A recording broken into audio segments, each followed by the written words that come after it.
meeting until then, and Paul will take over, but Charlie himself has to go at 6:30 to get back to Donegal. But if we maybe open it to Charlie to give a few opening remarks, and then if people have points or questions to ask, just to raise your hand, just give your name and identify yourself, and we'll ask the question and hopefully get an answer for you. So, Charlie, if you want to give an overview. Yeah, thanks Robert, thanks to yourself and Paul and Liam for the invitation to be here today, and thanks to all of you for coming along as well for an engagement while I'm here in Westmeath. Really good development in terms of investment here locally. It's good to have a processing option in the local area, and we need as many of them as obviously as we can across the country, and we need to see them all investing as well, so that there is as much competition and options in the marketplace, and also that our processing sector is modern as well and efficient, because that's important in terms of making sure that we're maximising the value coming out of the animals we're selling and into top end marketplaces too. And it's a really good development there today. They've invested €8 million. They've invested €8 million in the plant here in Kilbeggan, and €2 million of that has come from the government through Enterprise Ireland, jointly funded by the Department of Agriculture and the Department of Enterprise. So it's good to be there today, and good to be there with Robert and Paul and Liam as well. So listen, just as a good opportunity just to engage in terms of where we're at post the budget on Tuesday. I think it was a really strong budget for agriculture. Generally across government, and spending was current spending was up by just over 6% across government, and actually current spending in the agriculture budget was 9%. So we've got negotiated a really strong envelope. When you take into account capital, our overall spending is just over 8% higher than what it was last year. So we got a really strong allocation negotiated. I think that strongly reflects the prioritisation that the government is giving to agriculture and food, and to rural Ireland in terms of the good strong funding commitment we got this year. And that then enabled me then to look to see how I can try and support the different sectors in terms of the extra funding we got. So I think we've delivered a package which strongly supports all aspects of agriculture. So if you take, for example, the tillage sector firstly, it's probably got the biggest additional allocation in this budget at €30 million. Obviously, it was a difficult year, and back at the Fianna Fáil Ardèche late April, it was coming to the end of the planting season, and many were wondering whether they would go ahead and plant or not. And I felt it was really important to try and inject some confidence, and I gave a commitment that I would deliver €100 per hectare for every farmer that put seed in the soil this year, to try and make sure people would push on if the window was there at all. Thankfully, farmers did push on. It opened up very late, but farmers did get planted, and thankfully the harvest was average-ish. It picked up as the year went on. Thankfully, the harvest weather was decent this year, unlike this time last year. But I followed through then on that commitment by securing the funding and the budget to deliver on that, and that's €100 per hectare for every farmer. So if you have a 50 hectare farmer, tillage farmer, they'll be getting a €5,000 cheque as a result of this budget early next year. And we're not putting any limit on that either. So that's the support that's in place for the tillage sector, and that's also then we have €10 million as well allocated next year for the Strong Corporation Scheme, and also €10 million allocated as well for the protein aid coupling.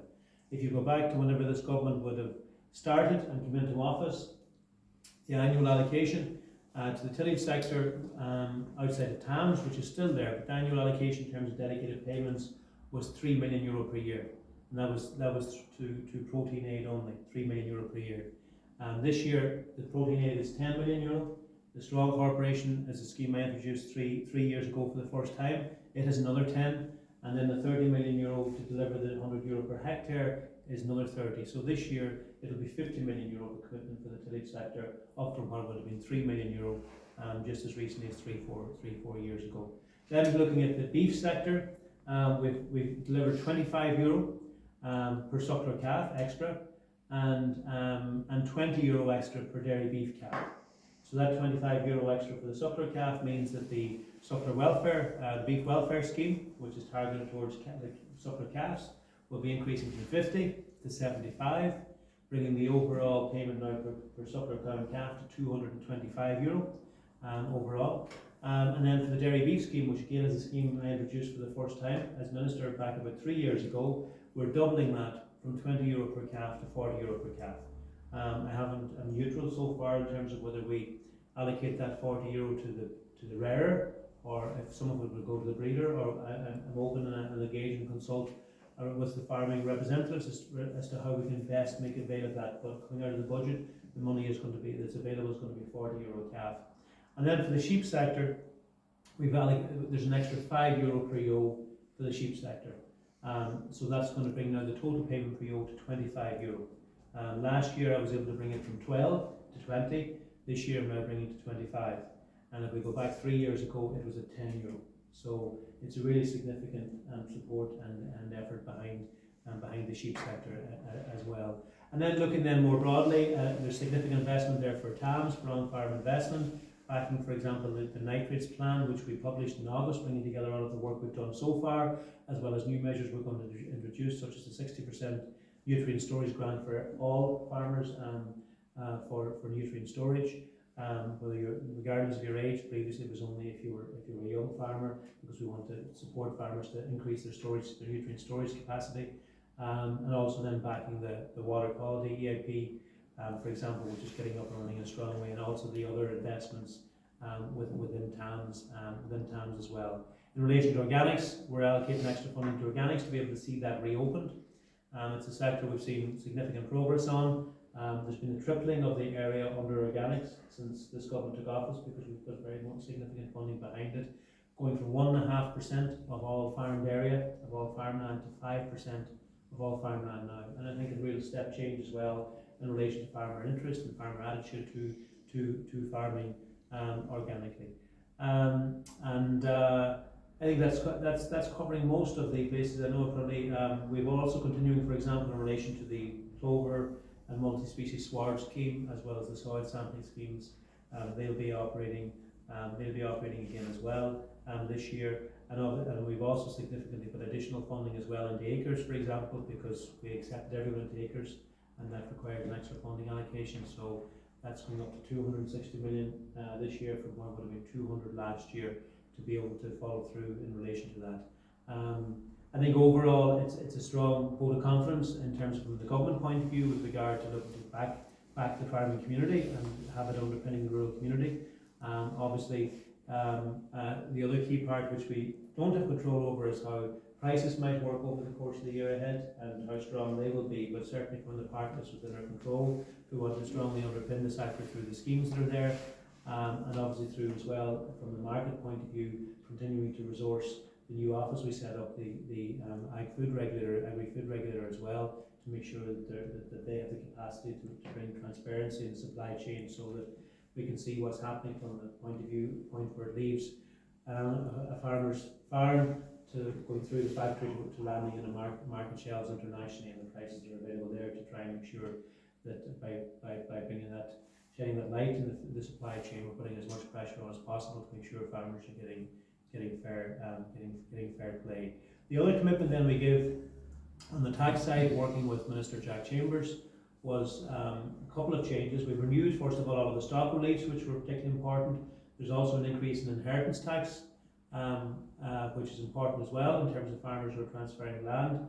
And another significant step we've taken as well is to try and is to put in place new measures to prevent this situation where we're seeing high rollers come in and buy up land, not because they want to farm it, but because they want to accumulate large land bases and potentially use it as part of their asset base. We want to prevent that and address that. So we've put in this budget a requirement that you have to have owned it and actively farmed it for 6 years as the person that owns it before you can transfer it on to somebody else after you. And whoever's coming after you also has to hold it and own it and farm it for at least 6 years too.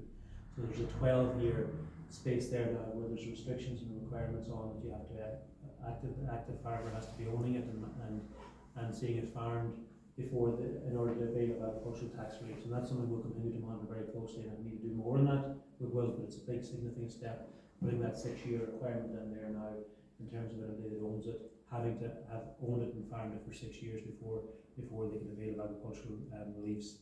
And then in relation to income volatility, it's been something we've been working on and had big challenges in terms of getting across the line at Department of Finance level, because there's many reasons raised as to why, as to challenges around it, but we've worked hard on it over the summer. The more we work on it, the more complexities there are to it in terms of different pieces of legislation it would interact with, but we have made a significant breakthrough in it. From a policy point of view, the Minister of Finance, the Department of Finance now have given a commitment that it is something they're committed to introducing, and the Minister Chambers in his budget day speech give that clear commitment that it is something we want to do and that we're working on and will continue to work on with a view to having the legislation and the legislation framework of infrastructure finalised to be able to be introduced in the budget next year. And that's a big step forward and a significant. And I think it's important. It's going to be important that we do put in place a good income volatility management tool if we want to see young people coming into farming, to be able to provide that as much stability as we can in terms of the fluctuations that we can see from year to year, and which I think is important for generational renewal as well. So that's sort of a key general overview of what's been in the budget, and any questions anybody has in relation to it.